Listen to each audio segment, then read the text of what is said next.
Hello, you beautiful people. So in this video, I want to share with you a story that just happened this past week. I want to leave you with some practicals that can help you in your journey as well, but I think it just ties in perfectly everything that we talk about here and the messages that we share. And so for those of you who've been following us for a while, you'll know that we talk a lot about the light and easy yoke of Jesus and the finished work and entering into his promised rest. It's such a joy in reality that we get to live as a family. It's something that we help others to walk into as well. And it's actually been so cool to see so many of you here on YouTube and just your comments and just you sharing part of your journey, your experiences, your challenges, the good, the bad, and the ugly.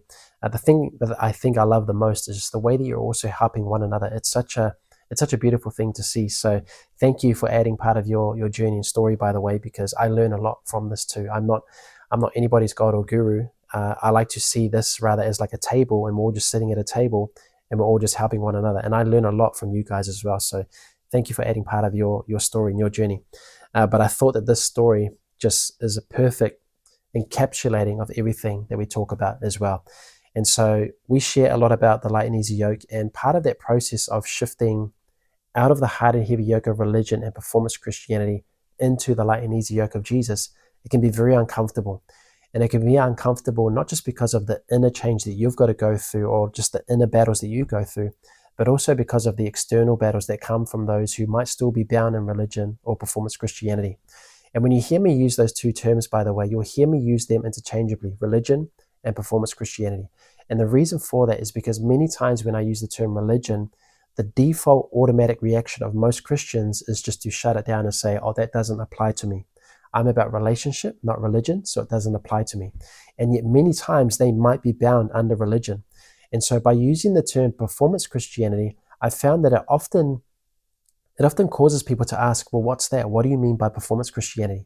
And so that becomes an invitation to be able to say, well, performance Christianity is religion with a Jesus sticker. They're two in the same. It's the same thing. And so the reason why it can be so hard for many believers who, and this is one of the reasons why I think so many Christians feel exhausted and why they feel tired and why they feel so confused, is because it's religion wrapped in Christian language. And so what has been sold to us as Jesus, what has been sold to us as Christianity, in order to be faithful to that, we think that we've got to do all these things, but underpinning all of that, it's actually religion masquerading as Jesus. And so we're trying to be faithful to this version that religion has sold us, only to end up heavy, exhausted, confused, frustrated. Some people turn away from God altogether, not because of God as in Yahweh or Christ, but because of religion that is wrapped in Christian language. And so that's one of the reasons why I believe so many of us have felt that moment of just exhaustion, of confusion in parts of our journey, because it's religion wrapped in Christian language. And so that's part of the reason for why I use that term, is just to expose it rather, and then help people to finally be able to make that shift and realize you're not going crazy and you're not losing your mind. You're just done with religion and you just simply and only want Jesus. And so that's a large part of what these messages are for, is just to help people to be able to make that shift, to be able to see it and to realize, man, God's not distant. I'm not a problem. He's actually invited me into this life, but it's religion masquerading as him that has fooled and tricked us. And so another video for another day, but that's a large part of what we do here. And this testimony, this story, I thought just perfectly encapsulates all of this. So I've basically written a whole bunch of notes here and just quotes from this person, from what they said, because there's so much here that I think is going to be very helpful for all of us. So anyway, she's a mature believer and she approached me for one-on-one coaching. And this is somebody who is well-versed in things like spiritual warfare and prayer and the disciplines of faith. They've been in leadership and ministry roles for many years. And so this is somebody who has been in the thick of it. This is not just nobody or a newbie, rather. This is somebody who has been on the field in the game. And yet here they were, after several months, in the recent months, they'd just been dealing with a family dynamic that had caused a lot of grief, a lot of tormenting anxiety, and just a lot of emotional pain. And so part of our journey, or at least in the first 24 hours of our coaching journey together, we're having conversations, I'm asking questions, she's then going to Jesus and just talking to Jesus about it. And what happened in those first 24 hours is that a soul wound of abandonment had come to the surface. And so this soul wound of abandonment had really been driving a lot of just the emotional pain, the fear, and even the relational triggers that was causing with individuals that were involved in this particular family dynamic. And so one of the things that she shared with me is that She told me that she had no energy left to go to the old ways of striving and warfare that she'd done in the past. She had no energy to go back to that to try and deal with this particular issue. In fact, she said this. She said, I just couldn't bring myself to go through another cycle of fasting, declarations, and breaking strongholds. Those things may have had their place before, but the thought of cranking up that machine again to deal with this, it felt heavy and impossible. And so she was already on a journey of shifting out of the hard and heavy yoke of religion and into the light and easy yoke of Jesus. And so when she came across my YouTube messages here, it only confirmed what God was already doing in her. And that was, I guess, is just part of the reason for why she reached out for coaching. And so anyway, this soul wound of abandonment comes up. And one of the pieces of advice that I give to her is to open that wound to Jesus and invite him to fill it with his love. Now, that piece of advice could be seen as passive, as weak, and many times it could be very offensive, especially to somebody who is well versed, like she was in things like spiritual warfare and things like prayer and breaking strongholds. But she was so humble, and she was obviously very courageous because she got to let go of old paradigms, but she was so humble to just follow through on that. It was very much a childlike response. Less than 24 hours later, everything shifted. So while she was driving to work, she just said a little prayer, just effortlessly, just quietly, just, Jesus, I invite you to fill this area with your love. And at first, she thought that she didn't think much of it. She just thought this was a good thing and probably something that will be useful anytime the anxiety creeps in. But it was just a simple prayer. Father, I just invite you to fill this area with your love. So no formula, no striving, no pressure, no effort, just simple trust. But after praying that prayer, the Lord nudged her to put on a song. And so she puts on the song. As the song starts and begins to play, all of a sudden, love just filled her entire being. In fact, she explained that she was sobbing from deep within and that she was so undone by his presence, and that the emotional overwhelm or the emotion of it was just so strong that she had to drive under the speed limit because she was completely overtaken by the moment. In fact, she says this, I found myself sobbing uncontrollably. It was overwhelming. Twice from the depths of desperation, I cried out, we cannot live without your love. Fill us with your love, Lord. And so it seems that every pain that was tied to this wound began to surface. But not only that, something unexpected happened for her. She explained that out of nowhere, just this wave of compassion for everyone connected to it just overwhelmed her, including the very person who had triggered her wound. And so she began to see the entire situation, the family dynamic. She began to see everything from their perspective, from everybody's perspective. But not only that, she could genuinely receive God's love for everybody involved. And she says this would be the most significant time that I've had of personal deliverance and healing and the effect of the power and the love of God. And I think it's just such a beautiful thing. But here's the extraordinary part. Extraordinary part. She decided to reach out in love on the person who triggered that wound. And she explains that when she reached out and loved on that person went on to have the exact same encounter of God's love, even down to the same physical manifestation of his love. And so it was just undeniable that God was moving on both sides here. It was just such a beautiful and powerful thing. And that's often the case, that when we get free, when our soul gets free from wounds of things like abandonment, when that area of your soul gets free, the Father's love can now fill it. And now that love will naturally flow to the lives around us. It's such a beautiful thing.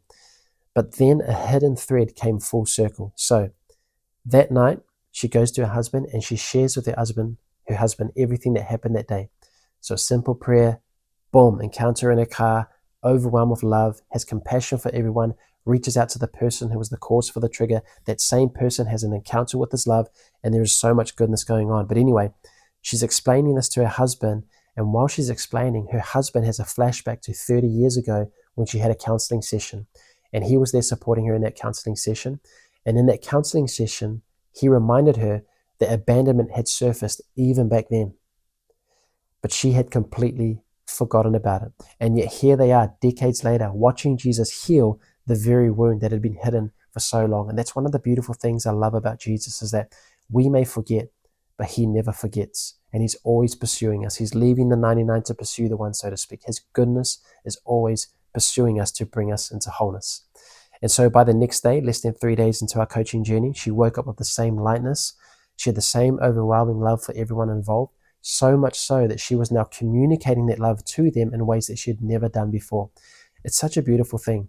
And then almost a week later, just talking with her today, and that same lightness is still there. The trigger is not triggering, and she's still in awe of how really simple this is. That was one of the things she kept responding. It was one of the things she kept commenting and saying is that I just cannot believe how really simple this is.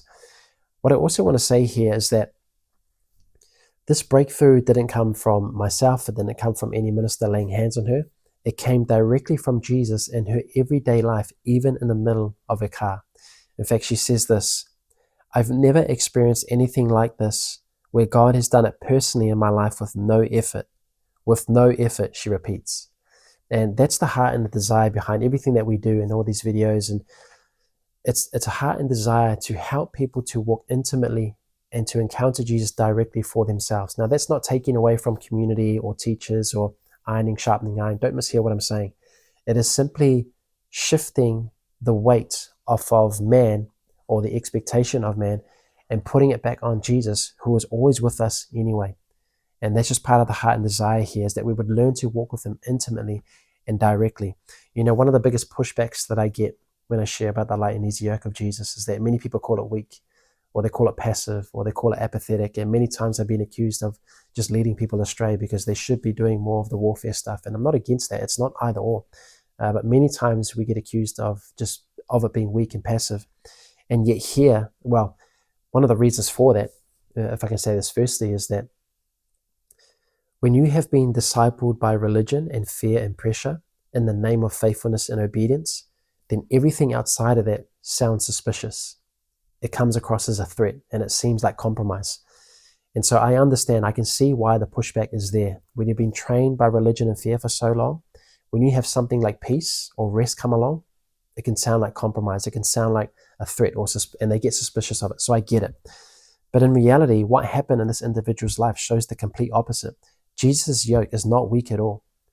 It was so powerful and powerful enough to break 30 years of bondage in less than 3 days. In fact, she says this, this is wild and it's so real. People who say living in the light and easy yoke of Jesus is wishy-washy, lacks substance and lacks power, come on, this is power. And so this is what the light and easy yoke of Jesus does. It's not soft, it's not passive, but it is strong enough to heal wounds that we even thought was permanent. And that same invitation is always available to all of us. And so I just want to finish up here with just some easy practicals to help you in your journey. And the first one is that if you find yourself carrying any kind of heavy burden, I would encourage you to pause and then ask these two questions. The first question is, Father, what do you want me to know about this? You see, many times we ask the question, why? Why is this happening? Why is this here? Why? But many times the answer to that is so multi-layered that our pea-sized brains just can't comprehend it. But by reframing the question can be so powerful, because now you're asking not why, but Father, what do you want me to know?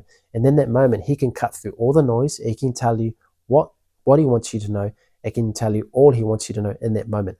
And so that just changes everything. So that's the first question I'd encourage you to ask, Father, what do you want me to know? The second question I would encourage you to ask is, how do you want me to respond? Because by asking, how do you want me to respond, you're now positioning yourself in a place of partnership with God. So it's no longer trying to do something for God. It's about partnering yourself with God from the place of abiding, because apart from him, you can do nothing anyway. So abide with him, and together he'll produce the fruit in you. So that's the second question. How do you want me to respond to this? And again, you might be pleasantly surprised by his answer. And if you are facing a wound of the soul like this individual was, the invitation is the same. Let Jesus fill it with his love. No formulas, no striving. And I will encourage you that as you're doing this, don't put a box around how and when this should all happen. You know, for this individual, for this woman, as she was driving in her car, she didn't expect that in that moment would be her moment of healing, so to speak. But that's often where he meets us, in the places that we would least expect it, in the ordinary places, in the unplanned places. And I think that's part of the trap for a lot of religion and performance Christianity, is that they set up how and when you should meet God. And they say, this is how and when we meet God. And yet many times he'll meet us in the unplanned, in the unordinary, while you're changing diapers, while you're taking out the trash, while you're driving to work. That's many times the way that you are my good Father loves to meet us. And so don't put him in a box around how and when that should happen. Instead, just trust his goodness and his good nature and allow him to do it the way that he desires to do it. His wisdom is far better. And by the way, if he does lead you into things like fasting and declarations and breaking strongholds, I just want to say that some may be tempted to hear what I'm saying and saying, oh no, we don't do that. We just rest. It's not either or. But that's typically what religion likes to do. They like to create this either or scenario. So now there's a divide and now you have to pick a side. But I'm saying it's not pick a side. It's simply abide. And so by abiding in Jesus, he may either lead me just to go to sleep, or he may say, I want you to go in declarations, fasting, whatever it might be. But whatever it is, it's now flowing from the place of abiding. Why? Because apart from him, you can do nothing anyway. So it's always about posture before the practice, if you understand what I'm saying. I also want to mention that there were so many other helpful factors in this. So letting go of control, she was really good at doing that. Raw honesty, she was awesome at just being so honest, so real. I love it. She was willing to let go of old paradigms. And then she had just that childlike faith. And that has to be the greatest key in all of this, because I will mention this, is that when that wound of abandonment came to the surface, she said to me, I just don't know what to do. I feel so stuck. And my advice to her was, this is a great place to be, because now none of us can manufacture growth from here. We have to let Jesus do what only he can do. And it's like Paul says that when I'm weak, then I'm strong. So it's a good thing. And so I just wanted to say all that. And I just want to be clear as well that I'm not trying to present this as a formula or some blanket outcome for everyone. This is not meant to be some theology on healing of soul wounds. It is simply a testimony of God's goodness. That's it. And so I wanted to share this with you because I think it just encapsulates beautifully the reality of the light and easy yoke of Jesus. And I hope that this helps you just in your journey as well. And so if you're like her, if you're somebody who wants help and you want help to just go through the shift out of the hard and heavy yoke of religion back into the light and easy yoke of Jesus, at the time of recording this video, I currently have the doors open for a few spots. So you're more than welcome to reach out. And this is for those who are just done with religion and you're ready to move forward and to live and lead from the place of rest. And so if that's you, feel welcome to reach out. I'll put a link in the pinned comment. But most of all, this reality of his light and easy yoke and Jesus wanting to bring us into fullness so that whom the Son sets free is free indeed. This is a real thing. And he invites us all into it. It's available to you. It's available to me. It's available to all of us. But it's something you have to be willing to choose and just to accept that invitation, so to speak. And I'm just here saying it's real and it's possible. And he's inviting all of us into it here and now today. So bless you.